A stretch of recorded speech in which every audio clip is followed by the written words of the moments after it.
کہتے ہیں کہ احاد جو ہے وہ کیا ہے، سب کی سب مقبول ہیں. یعنی احاد میں کیا ہے، مقبول. ایک نوعیت ہے احاد میں مقبول کی. مقبول روایت کیا ہے کہ ہوا ما یجب العمل بہ، کہ جس پر عمل واجب ہے. میں نے ذکر کیا تھا کہ یہ کہتے ہیں کہ تعریف نہیں ہے، بلکہ یہ تو کہنا چاہیے کہ مقبول کے بارے میں حکم ہے. مقبول کے بارے میں حکم ہے جو اس پر عمل کرو. مقبول کی تعریف کیا ہوئی؟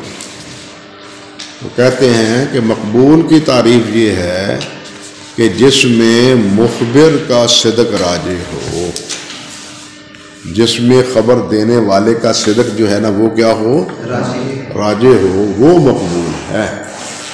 تو وہ مقبول، اس پر عمل کیا ہے، واجب ہے عند الجمہور، جمہور کے نزدیک. لیکن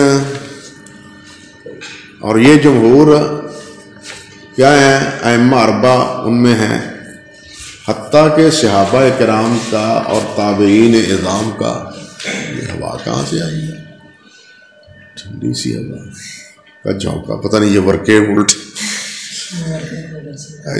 آج کل سردی میں نا تھوڑی سی بات آدمی پردہ لٹک رہا ہو، قریب سے گزر جائے تو وہ ہل جاتا ہے.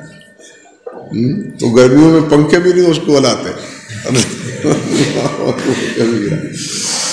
تو خیر کہہ رہا تھا کہ ائمہ اربعہ ہوں، اور ائمہ اربعہ سے پہلے حضرات صحابہ کرام ہوں، صحابہ کرام کے بعد حضرات تابعین اعظام ہوں، ان تمام کے نزدیک یہ کیا ہے، اس پر اتفاق ہے کہ خبر واحد جو مقبول ہے نا اس پر عمل کیا جائے گا.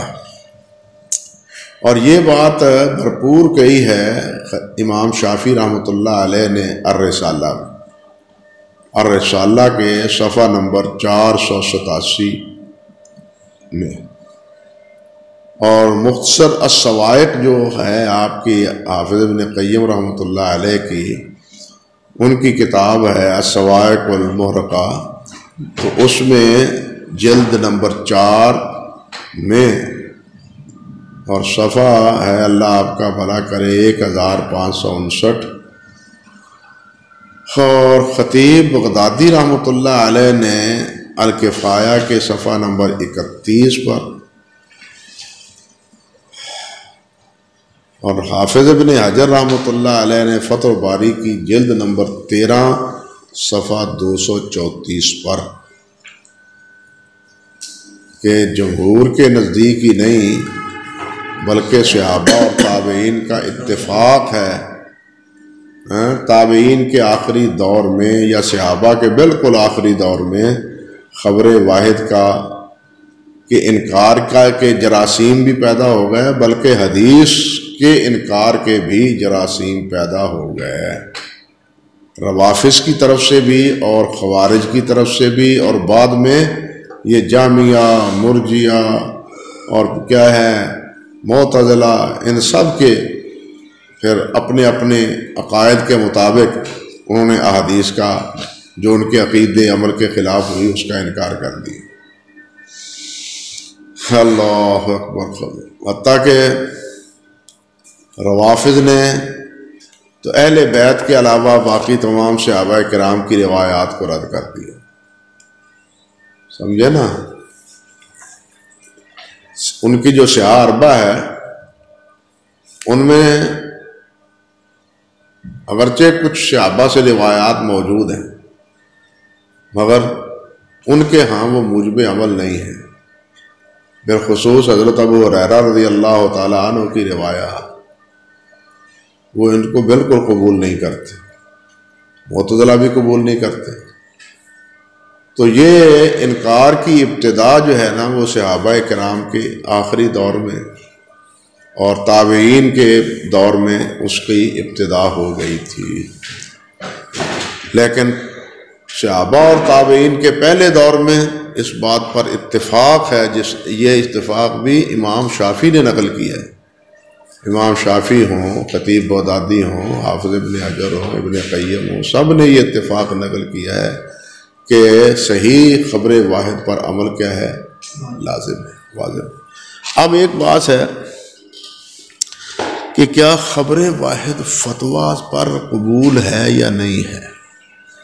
قابل غور نقطہ یہ ہے، فتویٰ اگر کوئی کسی سے مانگے آج کے دور میں، تو کیا آج کے دور میں ہی بلکہ ابتدا سے لے کے اب تک کیا جس سے بھی فتویٰ طلب کیا ہے تو انہوں نے خبر متواتر پیش کی ہے یا خبر واحد پیش کی ہے نا نقطے کی بات؟ تو جب فتوے میں خبر واحد حجت ہے تو پھر اسی فتوے پہ عمل حجت کیوں نہیں؟ ظاہر بات ہے عمل ہوگا وہاں، ورنہ فتوے کا فائدہ کیا ہے؟ سمجھ آئی بات؟ اللہ اکبر کبیرہ۔ اور اگر وہ خبر واحد صرف ظن کا فائدہ دیتی، جس طرح کہ عموماً معتزلہ کہتے ہیں، حنفیہ بھی کہتے ہیں اور اصولیین بھی سب یہی کہتے ہیں،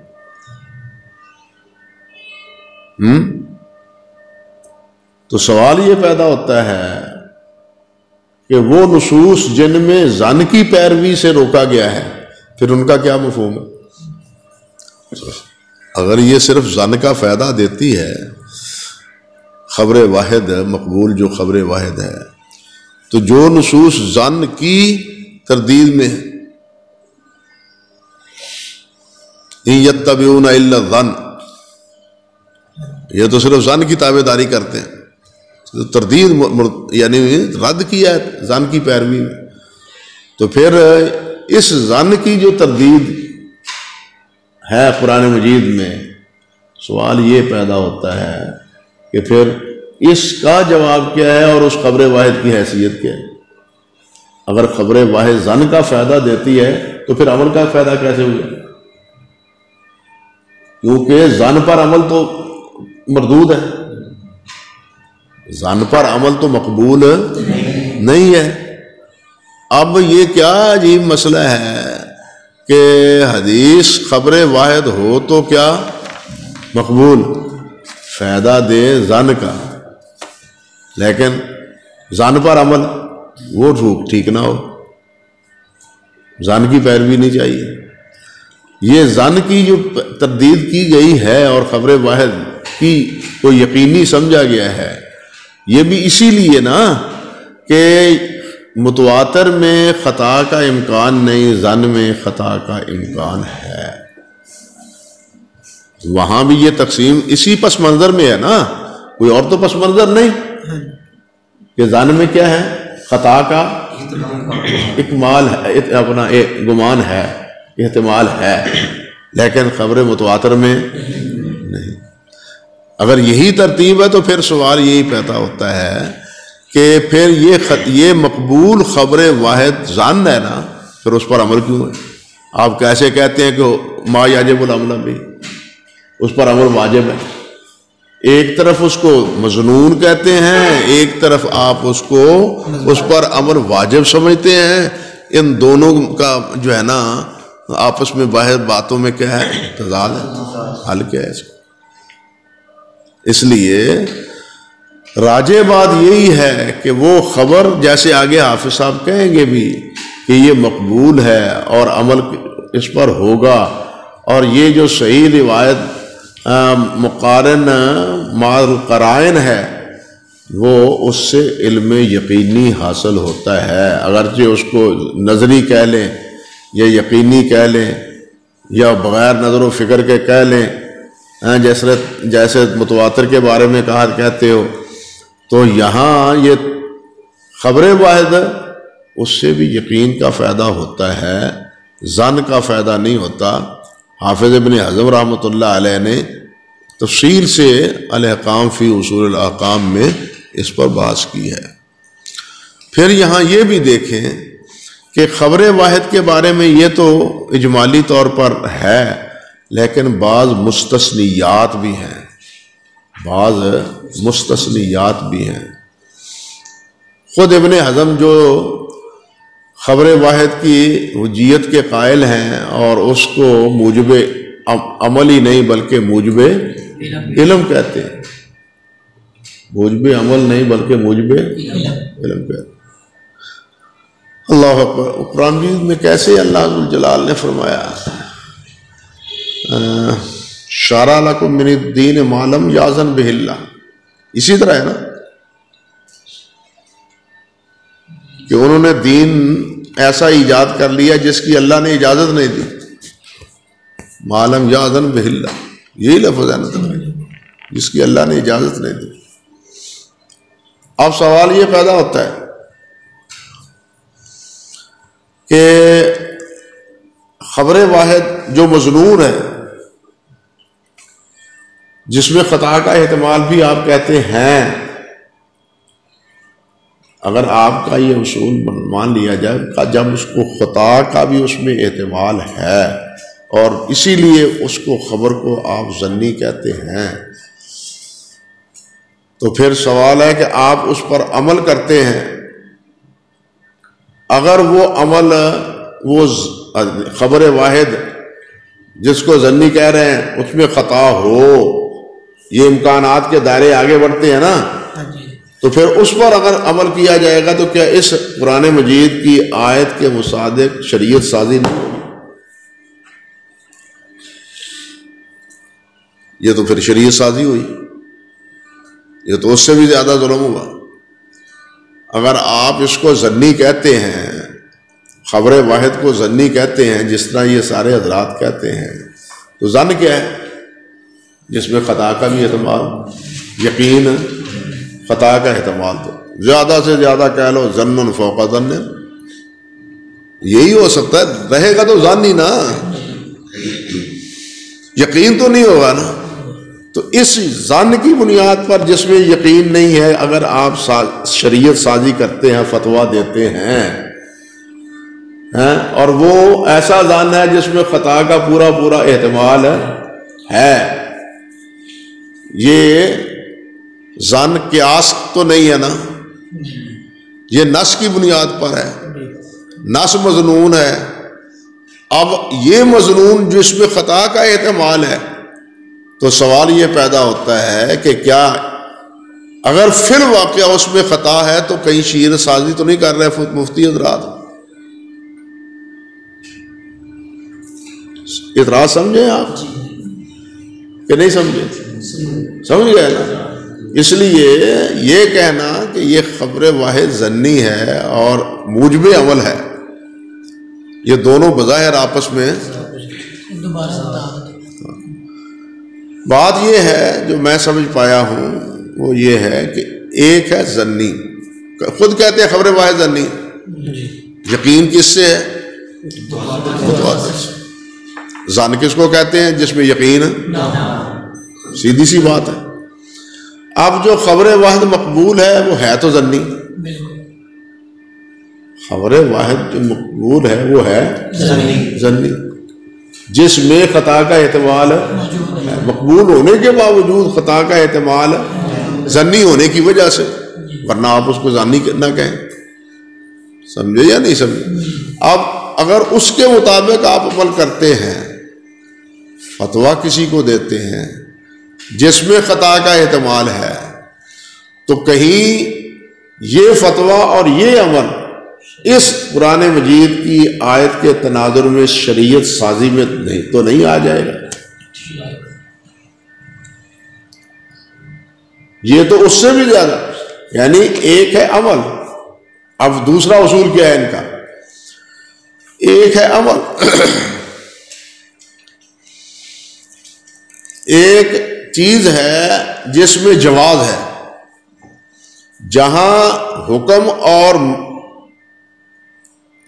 نہیں میں، حکم اور نہیں میں فرق آئے، حکم اور نہیں میں تضاد واقع ہو، وہاں کیا کرنا چاہیے؟ نہیں کو اختیار کرنا چاہیے، عمل کو اختیار نہیں کرنا چاہیے.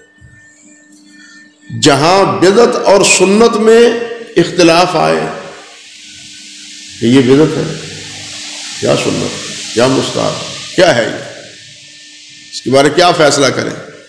وہ کہتے ہیں اس پہ عمل نہ کرو۔ اصول فقہ میں سب چیزیں یہ موجود ہیں کہ اس پہ عمل نہ کرو۔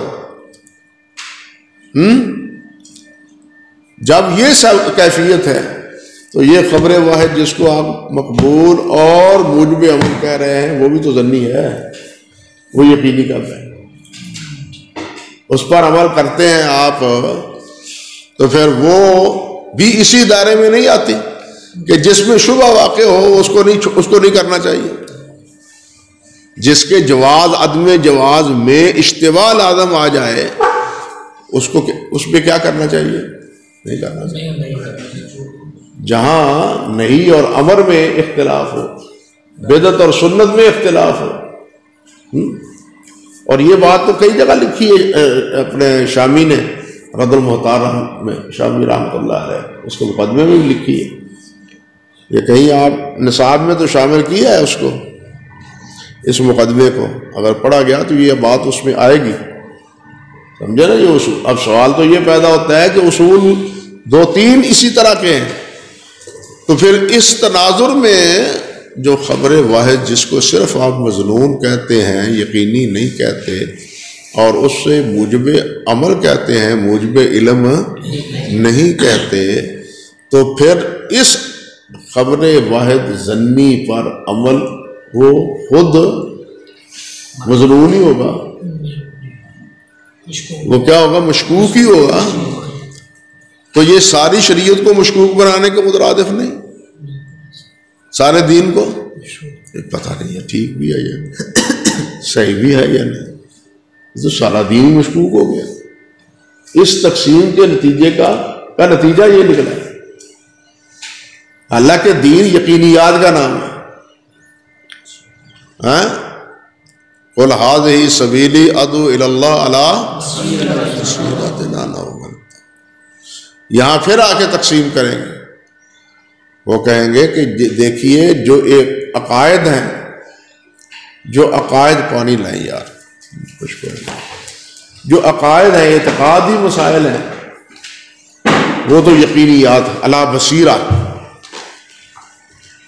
اسی لیے وہ کہتے ہیں کہ عقائد میں تقلید نہیں ہے، فروعات میں تقلید ہے۔ اور یہ مسئلے سمجھ لیں کہ عقائد میں تقلید نہیں ہے،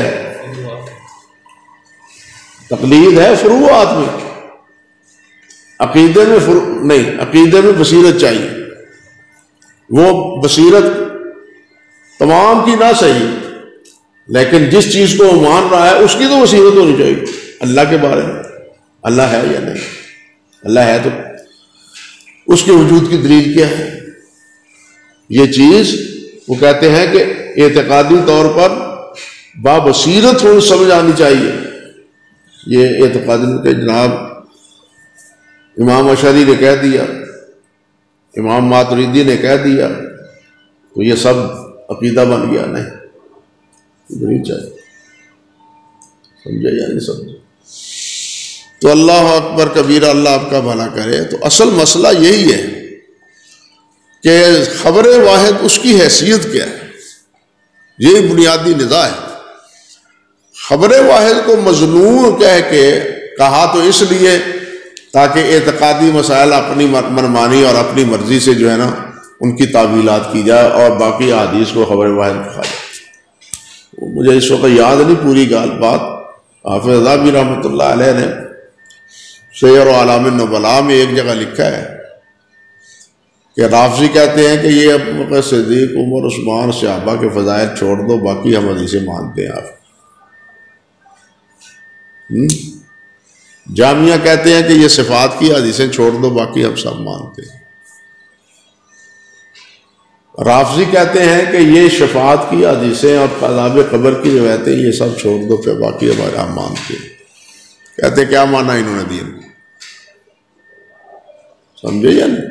اسی طرح یہ بھی تو کچھ کہتے ہیں نا کہ یہ حدیثیں جو ہے نا وہ خبر واحد کی اس حیثیت سے ہوں تو وہ درست نہیں۔ آپ دیکھیے ابن حزم ہے، حالانکہ وہ علم یقینی کے قائل ہیں، لیکن وجود میں خبر واحد کے قائل، وجودیت کے قائل نہیں، اس شبے کی بنا پر۔ ان کے ہاں ایک شبہ قوی ہے کہ حدیث میں ہی آتا ہے، نبی علیہ السلام نے ارشاد فرمایا ادرأوا الحدود بالشبہات، ہے نا، کہ شبے کی بنا پر حدود کو دور کرو۔ جہاں شبہ وارد ہو جاتا ہے وہاں حدود نافذ نہیں کی۔ اگر انہوں نے حدود کے بارے میں خبر واحد سے انکار کیا ہے کہ اس حدیث کی وجہ سے کیا، اپنے کسی اور اصول کی وجہ سے، اس حدیث کی وجہ سے کیا۔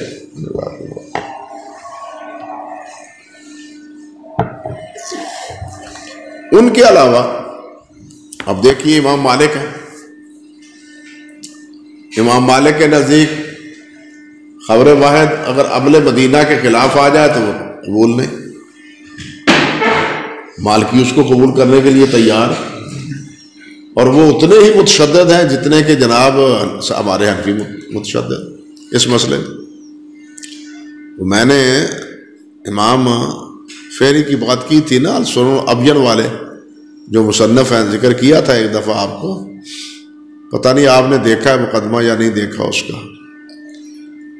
وہ جس وقت مالکیت سے نکل کے تحقیق کے دائرے میں آئے ہیں، اجتہاد کا دروازہ بند نہیں ہوا، تو جناب علماء نے وقت کے قاضی کے خلاف کے ہاں درخواست دی اس کے اس جرم کی کہ اس نے بہت بڑا جرم کیا ہے، سزا دی جائے اس کو، جس نے اجتہاد کا دعویٰ کر دیا ہے۔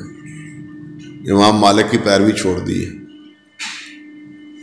اب جناب قاضی نے متعین کر کے وقت نوٹس بھیج دیا کہ ادھر آؤ، جواب دو، تمہیں سزا ملنی چاہیے۔ لیکن اللہ سبحانہ و تعالی جو قادر مطلق ہے، اس مالک نے کیا کیا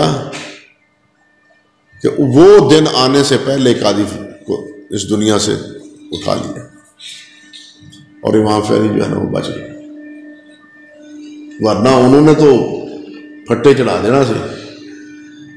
اس دن مولوی پیچھے پہ سن، خیر نہ قاضی بھی مولوی جڑا سی، مولوی قاضی ہوندے سن، وہ پیچھے پہ سن۔ تو ان چیزوں نے بیڑا غرق کیا۔ مالکی اب دیکھیں کتنی بڑی جسارت ہے یہ، اور بھی اسی طرح کے مسائل ہیں، اللہ معاف فرمائے، جس کی بہت سی نظیریں موجود ہیں لیکن نہیں ضرورت۔ اسی طرح ہمارے حنفی بھائی ہیں، یہ بھی خبر واحد کے بارے میں کیا کہتے ہیں، ان کے بھی کچھ اصول ہیں۔ وہ کہتے ہیں کہ عموم بلوا کے خلاف اگر خبر واحد ہو وہ قابل قبول نہیں ہے، عموم بلوا کے خلاف ہو اگر خبر واحد تو وہ بھی قبول نہیں ہے۔ اسی طرح اگر راوی خبر واحد کا فقیہ نہیں ہے اور قیاس کے وہ روایت خلاف ہے تو وہ روایت بھی قابل قبول نہیں، خبر واحد وہ بھی قابل قبول نہیں ہے۔ ہاں جی، اسی طرح وہ کہتے ہیں کہ اگر خبر واحد میں قرآن مجید پر اضافہ ہے تو وہ بھی خبر واحد قابل قبول نہیں ہے۔ خبر واحد قرآن مجید کے خلاف ہو، تواتر کے خلاف ہو، یا سنت مشہورہ کے خلاف، کیونکہ سنت مشہورہ کو وہ تواتر کے معنی میں ہی لیتے ہیں، کہتے ہیں وہ خبر واحد بھی قابل قبول نہیں ہے۔ تو یہ قواعد ان حضرات نے بنائے، اور حافظ ابن قیم رحمۃ اللہ علیہ نے انہی قواعد پر اعلام الموقعین میں تبصرہ کیا اور بتلایا اس سنت کو چھوڑا، اس سنت کو چھوڑا، اس حدیث کو چھوڑا، اس حدیث کو چھوڑا، بہت سی مثالیں دی حافظ ابن قیم رحمۃ اللہ علیہ نے اعلام الموقعین۔ آپ حیران ہوں گے کہ علامہ کشمیری رحمۃ اللہ علیہ اس کو اعلام الموفقین پڑھتے تھے، اعلام الموفقین، جس طرح کہ العرف الشذی میں لکھا ہوا ہے، یہ بات میں سنی سنائی نہیں، عرف الشذی میں لکھی ہوئی ہے یہ بات، وہ اس کو علام الموفقین کہتے ہیں۔ ایک بے حیا لطیفہ ہے، اس کو چھوڑتا ہوں، علام موفقین، وہ بڑا بے حیا سا لطیفہ ہے، انا للہ و انا الیہ، اس کے پڑھنے میں بھی خاصے لطائف ہیں، چھوڑیں۔ اسی طرح اللہ اکبر، امام شافعی رحمۃ اللہ علیہ کا جو رسالہ ہے اس میں بھی، اور شاہ عبد العزیز رحمۃ اللہ علیہ کا جو فتاوی ہے اس میں بھی، انہوں نے اپنے فتاوی میں بھی حنفی اس اصول سے جو کیا کیا ہے، نقد کیا، کہا ہے کہ یہ درست نہیں ہے اصول۔ شاہ ولی اللہ رحمۃ اللہ علیہ نے بھی حجت اللہ میں اختصاراً ان اصولوں پر تبصرہ کیا ہے۔ خبر واحد کی حجیت پر بہت سی اچھی کتابیں آئی ہیں اس وقت، ان میں شیخ محمود شنقیطی رحمۃ اللہ علیہ کی کتاب ہے خبر الواحد و حجیتہ،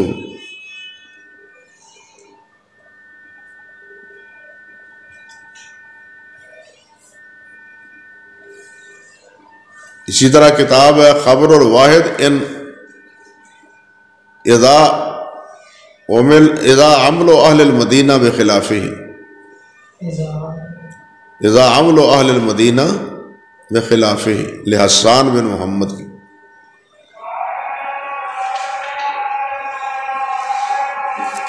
اور ایک کتاب یہ بھی آئی الخبر الواحد التعارض بین الخبر الواحد والقیاس، التعارض بین الخبر الواحد والقیاس،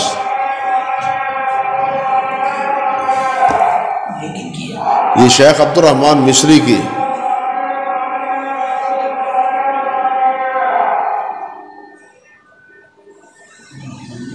اور ایک کتاب یہ بھی ہے حکم الاحتجاج بخبر الواحد، حکم الاحتجاج بخبر الواحد اذا عمل الراوی بخلافہ، یہ شیخ عبداللہ بن اویس کی۔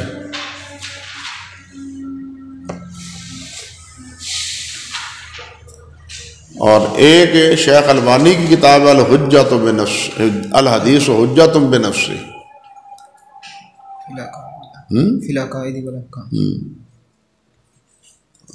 الحدیث حجۃ بنفس، شیخ البانی رحمۃ اللہ علیہ۔ تو یہ وہ جو اصول ہے نا علیحدہ علیحدہ، ان پر بھی کتابیں آئی ہیں، اور حجیت حدیث پر بھی یہ کتابیں آئی ہیں۔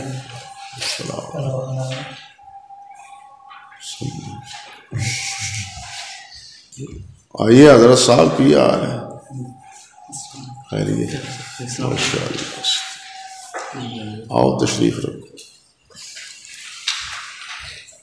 سمجھے میرے بھائی۔ تو یہ ہیں حجیت حدیث پر کتب جو اس وقت اللہ اکبر کبیرہ کیا ہے،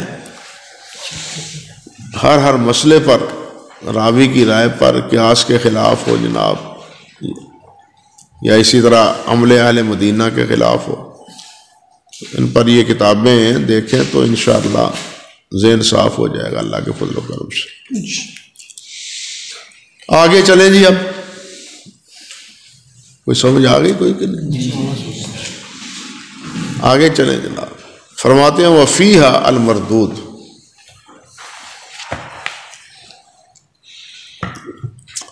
اور اس میں، ان میں یعنی خبر واحد جتنی ہیں، وہ مشہور ہو، مستفیض ہو یا غریب، وَهُوَ الَّذِي لَمْ يَتَرَجَّى صِدْقُ الْمُخْبِرِ بِهِ۔ اب یہ دیکھیے یہاں حافظ رحمۃ اللہ علیہ اس کی تعریف کر رہے ہیں کہ وہ ہے کہ جس کا خبر دینے والے کا صدق راجے نہ ہو. اللہ اکبر. وہ کون ہے؟ وہ مستور ہے کہ جس کا صدق راوی نہیں ہے نا، مستور ہے. ایک راوی مجہول ہے، ایک مستور ہے.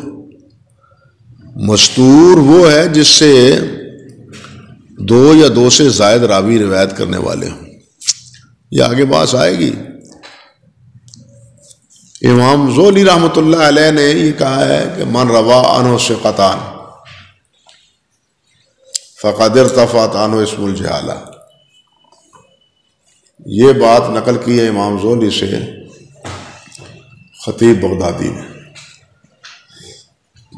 اور یہی پھر متاخرین میں عموماً رائج ہو گئی ہے کہ دو ثقہ راوی روایت کریں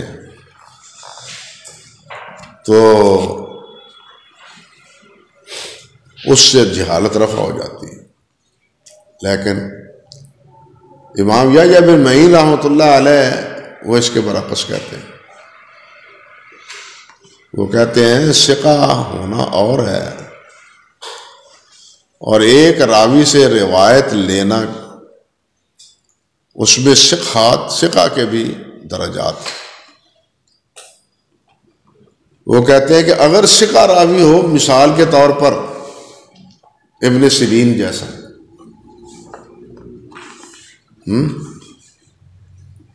ابن سیرین جیسے دو راوی ہوں، اس سے تو جہالت رفع ہوگی، جہالت عین. لیکن اگر ایسے نہیں ہیں، وہ ثقہ راوی مجاہیل اور ضعیف راویوں سے روایتیں لیتے ہیں، تو اس سے اس کی جہالت عین رفع نہیں.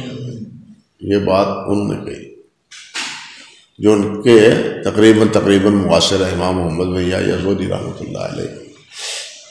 اور اس پر اسی قول کو ترجیح دی ہے حافظ ابن رجب رحمۃ اللہ علیہ نے شرح علل. آگے تو جب بات آئے گی تو یہاں اشارتاً یہ بات میں عرض کر دیتا ہوں. حافظ ابن رجب نے بھی اسی کی کیا کہنے چاہیے. آپ دیکھیں گے خود جرح و تعدیل کو، ابن ابی حاتم رحمۃ اللہ علیہ کی کتاب، اس میں وہ کئی راویوں کے بارے میں ذکر روان و فلاں و فلاں فلاں وہ مجہول ذکر کرتے ہیں. دو سے زیادہ راوی ذکر کرتے ہیں، لیکن پھر بھی کیا کہتے ہیں. اب یہ مجہول کیسے بھائی؟ یہ جہالت اس کی اگر دو یا دو سے تین راوی روایت کرنے والے زیادہ ہیں، ان کی پوزیشن پہلے کیا ہے.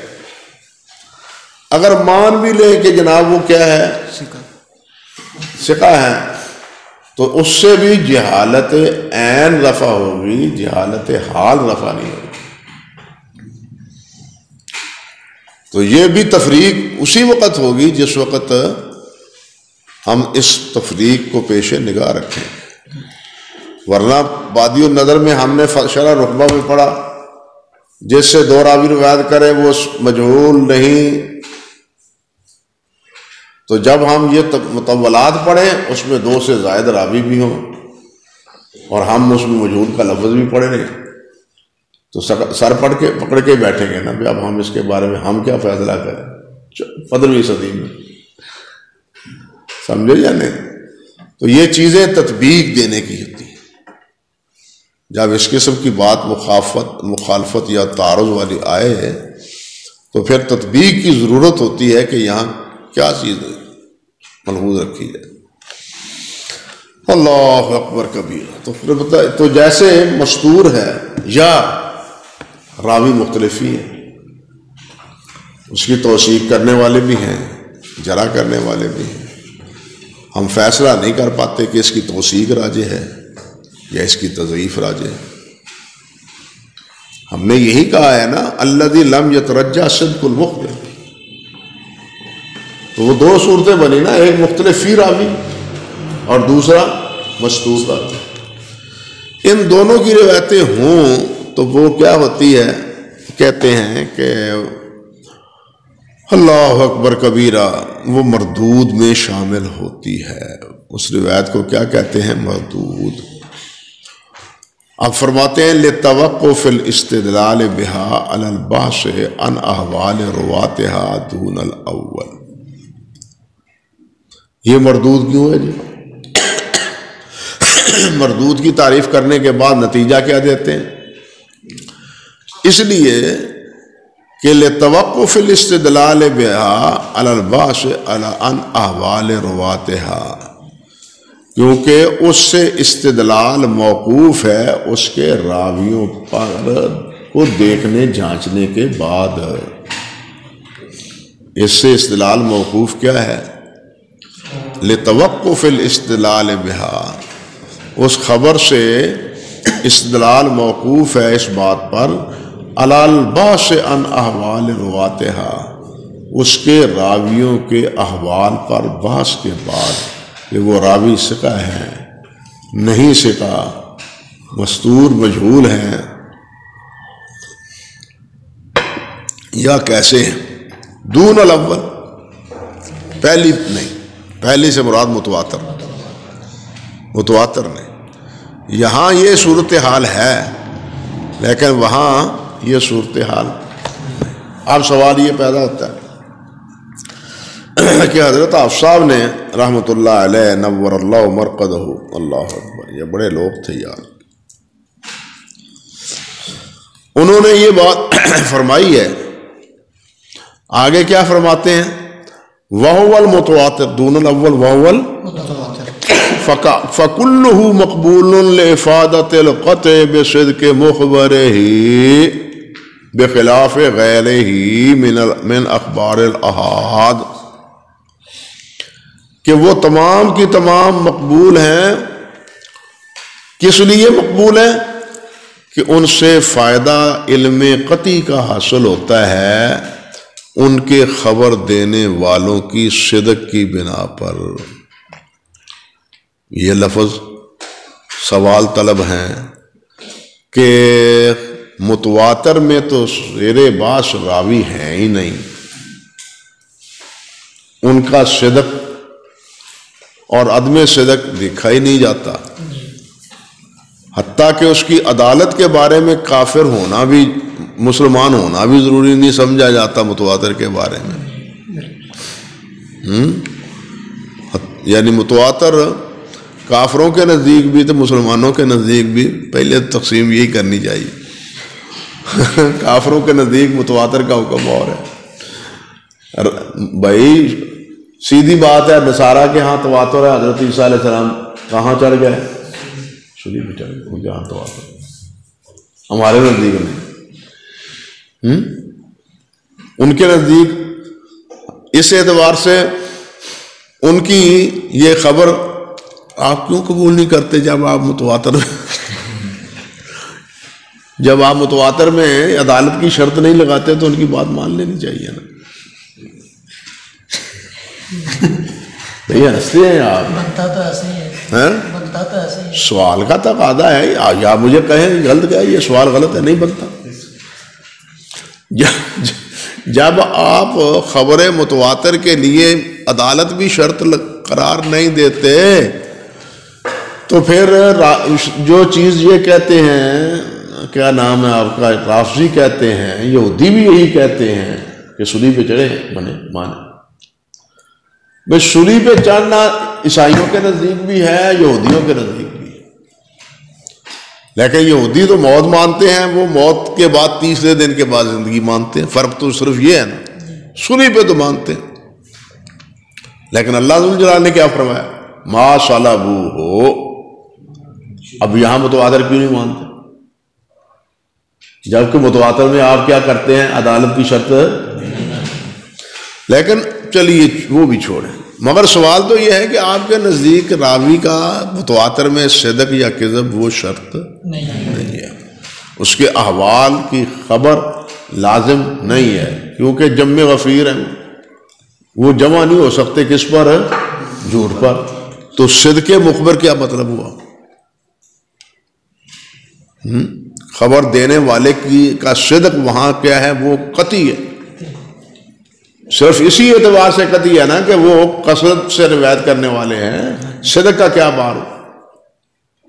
آپ یہ کہیں کہ اس کو اتنے حضرات نے روایت کیا ہے کہ جن سے اس کا قطعی ہونا معلوم ہوتا ہے. صدق مخبر کی بات نہ کریں، کوئی اور بات کریں. بات سمجھے یا نہیں؟ کوئی اور لفظ لے آئیں متواتر کے جو موافقت آتی ہے. صدق المخبر اس کے موافق تعریف کے موافق نہیں آتی. سمجھے بات؟ اللہ بخلاف غیرہ من اخبار الاحاد، برعکس خبر احاد کے.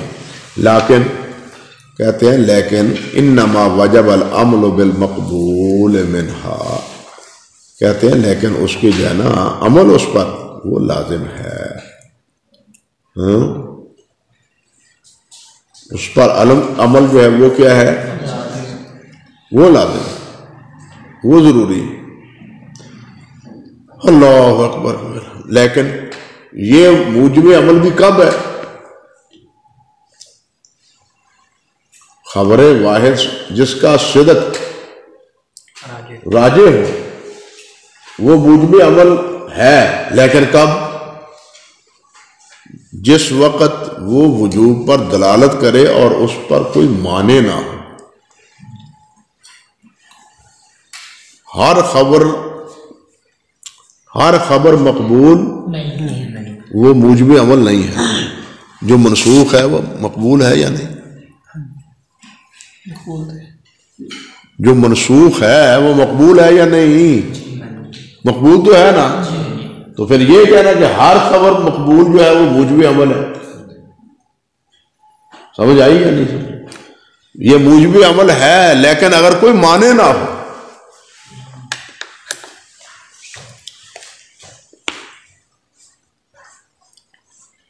شرح نخبہ تسی پڑھیا ہے یار، اسی بھی پڑھیا اساتذہ کو ایک اللہ نہیں سی سنتے ہوں.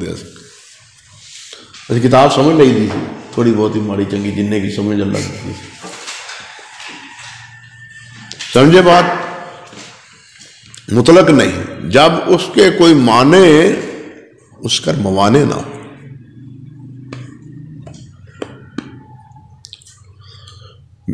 آگے کیا ہے جناب؟ انما واجب الامر بالمقبول منها لانها اما ان يوجد فيها اصل صفت القبول، اس لیے کہ یا تو اس میں مقبول کی جو اصل صفت ہے وہ پائی جائے گی، وہو ثبوت و صدق ناقل، اور وہ کیا ہے؟ صدق ناقل. اور اصل و صفت رد، یا کیا ہے وہ اس میں مردود کی صفت پائی جائے گی، وہو ثبوت و ناقل، اور وہ کیا ہے؟ ناقل کا کذب. اولا، یا کوئی بھی صفت نہیں پائی جائے گی. اولا سے کیا مطلب؟ جس طرح کے مستور اور مجہور ہے، نہ صدق نہ کذب. لیکن ایک روایت وہ بھی ہے کہ جس کا صدق راجح نہیں ہے، جس کا صدق راجح نہیں، لیکن اعتزاد کی بنا پر، اس کا مؤید آنے کی بنا پر، اس کا مطابع آنے کی بنا پر وہ موجب عمل ہو جاتی ہے. بھائی حسن لغیرہ کی جو بات ہے، حسن لغیرہ فی نفسہ ہی تو ضعیف ہے.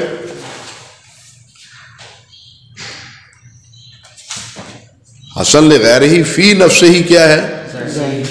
اس کو غیر نے صفت حسن بنایا ہے، وہ تو حسن نہیں. بات سمجھے نا؟ اب یہ اعتزاد کی وجہ سے وہ حسن ہوئی اور موجب عمل ہوئی. بات سمجھے یا نہیں سمجھے؟ اب وہ موجب عمل جس کو آپ کہتے ہیں کہ یہ مردود ہے، اب یہ مردود اگر اس کا کوئی اعتزاد ہے، مؤید ہے، مطابع ہے، شاہد ہے، تو یہ بھی کیا ہے؟ اس کو تقویت حاصل ہو کے موجب عمل ہوگی. اس لیے اجمال تو حافظ رحمۃ اللہ علیہ نے کہا کہ مردود کیا ہے؟ مردود کیا ہے؟ وہ قابل عمل نہیں ہے، لیکن مردود میں بھی شرائط ہے. راوی کا کذب ہی نہیں، راوی کی اور کمزوریاں بھی ہیں، صرف کذب نہیں. راوی کا اگر کذب ہو تو وہ تو بالکل مردود ہے، لیکن اگر راوی میں عدالت موجود ہے، حفظ نہیں ہے، جیسے خود حافظ آگے کہیں گے عدالت ہے حفظ نہیں ہے، اور حفظ کی وجہ سے وہ مردود ہے، کمزوری کی وجہ سے، تو پھر اس کا شاہد اور اس کا متابع ہونے کی وجہ سے وہ موجب عمل ہے. سمجھے یا نہیں؟ یہ ہے فرق یہاں. اللہ آپ کا بھلا کرے. اولا، یا جن کا صدق و کذب واضح نہیں ہے تو وہ کہاں ہے؟ وہ مجہول ہے یا مستور ہے یا مختلف ہی ہے، جس طرح پہلے میں نے عرض کیا. فرماتے ہیں فل اول، پس پہلا جو ہے یغلب علی الظن ثبوت صدق الخبر لثبوت صدق ناقلہ فیؤخذ بہ. وہاں ظن غالب کیا ہے؟ وہاں ظن غالب کیا ہے؟ راوی کا صدق، صدق الخبر لثبوت صدق ناقلہ، کہ ناقل صادق ہے لہذا اس کی خبر بھی کیا ہے؟ صادق ہے، لہذا اس پہ عمل کریں. اور دوسری کیا ہے؟ یغلب علی الظن کذب الخبر لثبوت کذب الناقلہ فیترک. وہاں راوی کا کذب ہے، ضعف ہے، کذب ہی نہ لیں، شدید ضعف ہے، تو اس کی روایت کیا ہے؟ یترا، چھوڑ دی جائے گی، متروک ہوگی. والثالث، اور تیسری صورت کیا ہے؟ ان وجدت قرینۃ تلحقہ باحد القسمین، ان وجدت، قرینۃ، کوئی قرینہ اگر پایا جائے جو ملا دے اس کو تیسری قسم کو دونوں میں سے کسی ایک کے ساتھ، وَإِلَّا، اگر نہ ملائے، صدق سے نہ ملائے یا مردود سے نہ ملائے، یعنی وہ قرینہ ایسا ہے ہی نہیں کہ جو اس کی تقویت کا یا اس کی تائید کا سبب بن سکے، نہایت کمزور قرینہ ہے، تو پھر کیا ہے؟ فَيُتَوَقَّفُ فِيهِ، اس میں توقف کیا جائے گا، اس کو موجب عمل نہیں ہوگی وہ. وَإِذَا تُوَقِّفَ عَنِ الْعَمَلِ بِهِ صَارَ كَالْمَرْدُودِ، جب اس پر عمل نہیں ہے تو پھر مردود پر بھی عمل نہیں ہے، مردود کی طرح ہو گئی وہ، لہذا ایسی روایت بھی کیا ہے؟ مردود. لا لثبوت صفت الراوی، اس لیے نہیں کہ راوی کی صفت کے لیے، بل لکونہ لم توجد فیہ صفت توجب القبول، بلکہ اس لیے کہ اس میں ایسی صفت نہیں ہے جو قبولیت کو لازم قرار دے، اس کو لازم قرار دے. اللہ اکبر، اللہ اکبر. آگے آتی ہے بات وقد یقع فیہا، یہ نئی بات ہے. آگے علم اس سے کیسا حاصل ہوتا ہے؟ پہلے تو ہے نا عمل حاصل ہوتا ہے، اب خبر واحد سے علم حاصل ہوتا ہے، تو وہ کون سا علم حاصل ہوتا ہے؟ یہ بات انشاءاللہ